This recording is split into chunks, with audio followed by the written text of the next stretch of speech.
सोमवारपासून पुणेकरांची भीतीनं गाळण उडाली आणि याला कारण ठरलाय एक बिबट्या। पुण्याच्या कात्रजमधील राजीव गांधी प्राणी संग्रहालयातून एक बिबट्या पळाला आणि पुणेकरांच्या जीवाला घोर लागला। काय घडलं नेमकं पुण्यात पाहूया।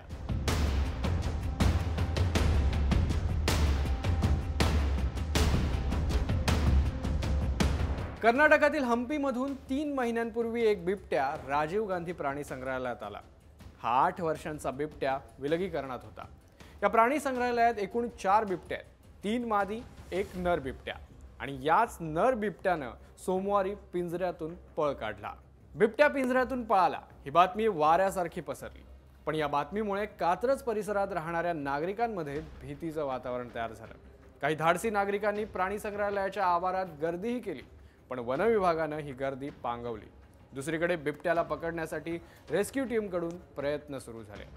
कात्रज प्राणी संग्रहालयाचा हा परिसर तब्बल 130 एकरांचा आहे, त्यामुळे बिबट्याला शोधणं, त्याला पुन्हा जेरबंद करणं हे मोठं आव्हान। म्हणून सोमवारी पळालेला बिबट्या 24 तास उलटून गेल्यानंतरही वन विभागाच्या हाती लागला नाहीये।